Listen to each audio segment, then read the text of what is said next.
আসসালামু আলাইকুম ভিউয়ার্স, আপনাদের সাথে আমি ইতোমধ্যে সেকশন 1 এর অলমোস্ট সবকটা টপিক নিয়ে আলোচনা করেছি 1 থেকে 8 পর্যন্ত। এখানে কোনো টপিক নেই যেটা আলোচনা করা হয়নি, শুধুমাত্র কিভাবে আপগ্রেড করতে হয় সেটা নিয়ে ডিসকাস করলেও সরাসরি আপগ্রেড করিয়ে দেখিয়ে দেইনি।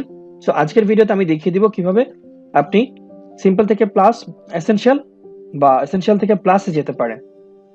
ক্লিক করে অথবা অ্যাকাউন্টস এন্ড সেটিং এ যেয়ে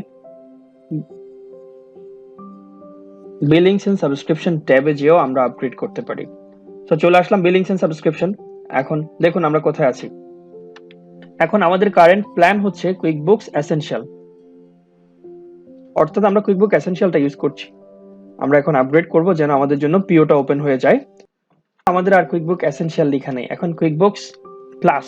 সো আমরা এখন প্লাস প্যাকেজে চলে আসলাম। এখন আমাদের মাইগ্রেশন হয়ে গেল, ডানে ক্লিক করলাম। একটু আগে বলেছিলাম কিছু জিনিস ইউজ করতে হলে আমাদেরকে আপগ্রেড করতে হবে। এখন দেখি ওগুলোর অবস্থা কি। কুইক অ্যাক্সেস টুলে ছিল, দেখুন পিও। এখন আমরা পিও রেইজ করতে পারবো, পারচেজ অর্ডার রেইজ করতে পারবো। পাশাপাশি বাজেটিং এর কাজটাতেও,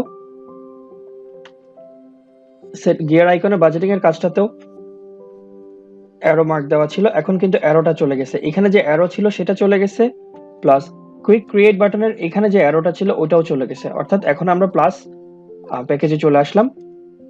এখান থেকে আমরা যদি আবার ডাউনগ্রেড করতে চাই, অ্যাজ ইউজুয়াল সেটিং এ যে অ্যাকাউন্টস এন্ড সেটিং এ যাব, বিলিংস এন্ড সাবস্ক্রিপশনে যে ডাউনগ্রেড ইওর প্ল্যানে ক্লিক করে আমরা আমাদের পছন্দের প্ল্যানটা বেছে নিব। এই হচ্ছে আপগ্রেডিং এবং ডাউনগ্রেডিং, খুব খুব সিম্পল। এখানে শুধুমাত্র দেখানোর ছিল কোথায় গিয়ে জিনিসটা করা লাগবে।